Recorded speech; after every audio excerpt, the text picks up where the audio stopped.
mediados de la semana recién pasada, el entonces director del Hospital San Juan de Dios, doctor Héctor Fong, dio declaraciones a la prensa en relación a la difícil situación que afronta este centro asistencial para atender a la gran cantidad de personas que acuden a solicitar asistencia médica. A los 2 días fue destituido del cargo. El caso del Hospital San Juan de Dios, uno de los hospitales más importantes de Guatemala, tanto por la cantidad de pacientes que atiende como por el equipo con que cuenta, no es aislado.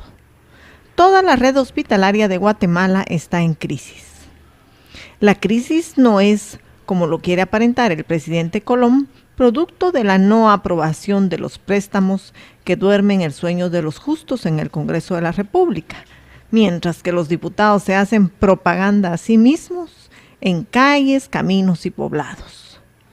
La crisis es producto de una indescifrable irresponsabilidad de las autoridades de gobierno, reflejada también en el Hospital Regional de Cobán, que abarca desde el desabastecimiento de medicamentos básicos para la atención de los pacientes, falta de combustible para las ambulancias, alimentos de pésima calidad para los enfermos, hasta la falta de vestimenta para el personal médico que debe ingresar al quirófano debido a que no tienen combustible para poner a andar la lavandería del hospital.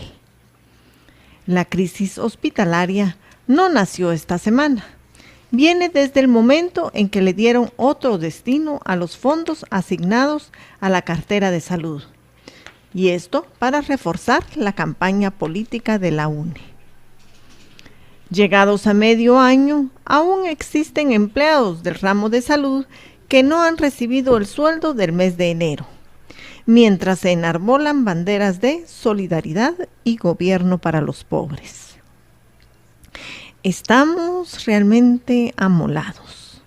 Urge salir de esta crisis de ingobernabilidad, nunca antes vista en la historia de Guatemala. Con la esperanza cada vez más viva en un cambio próximo, a pocos meses de la cita con las urnas electorales, una gremial se anima a presentar en un foro televisado a los 5 candidatos que encabezan, según las encuestas, la preferencia de los electores. Vaya circo el que montaron quienes aspiran a la primera magistratura de la nación.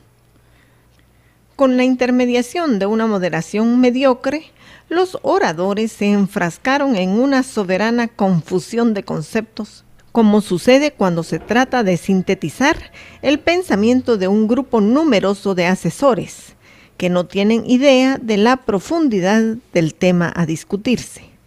Declaraciones conceptuales, definiciones, doctrina, generalidades, bla, bla, bla, bla, como la gallina colorada, mucha bulla y pocos huevos.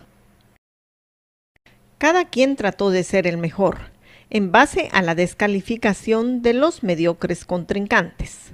En un esfuerzo humano por extractar lo bueno de cada uno de los candidatos, concluimos en que de todos no se hace uno.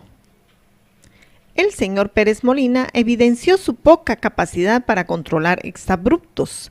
El abusivo comportamiento de las barras opacó su entendimiento y la claridad para exponer el papel aprendido para salir del apuro.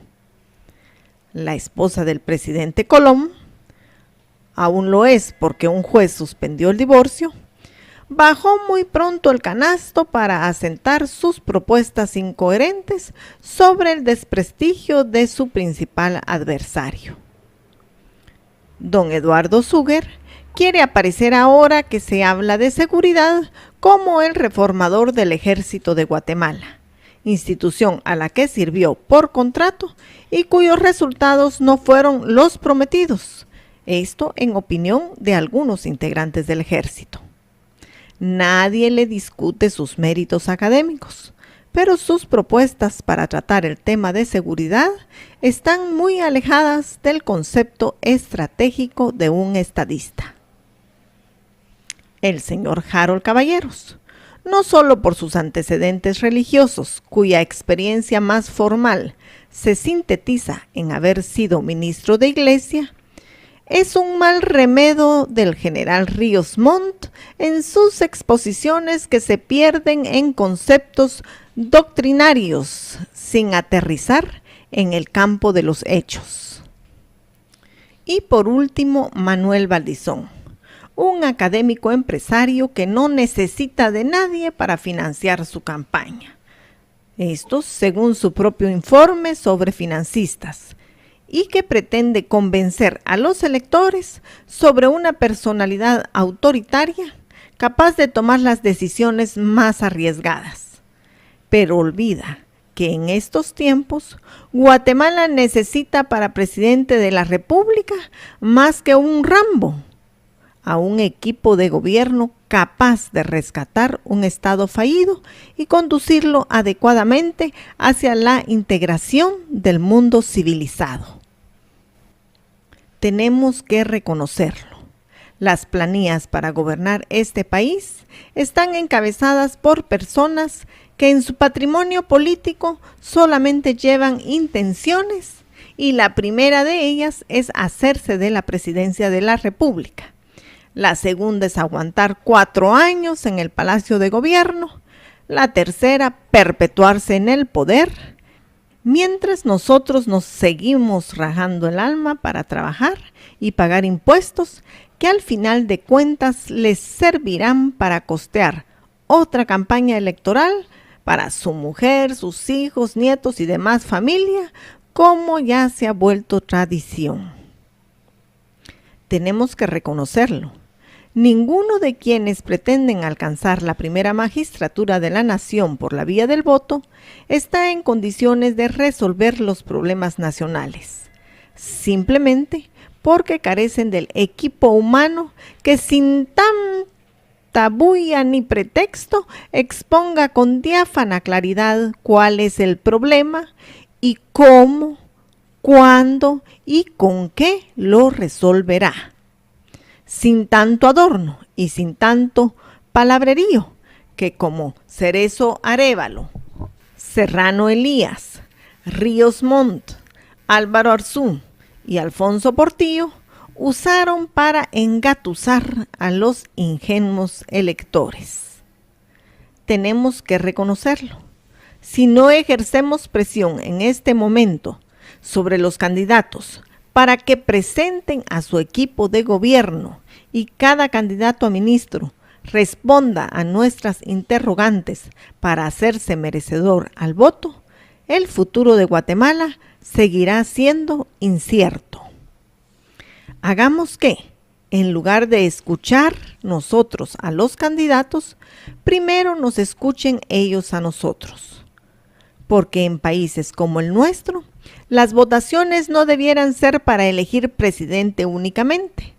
En las urnas debería elegirse a cada uno de sus ministros para erradicar la ineptitud, la indolencia, el nepotismo, la corrupción y la impunidad que actualmente tiene de rodillas a los trabajadores hospitalarios, al magisterio y al pueblo de Guatemala.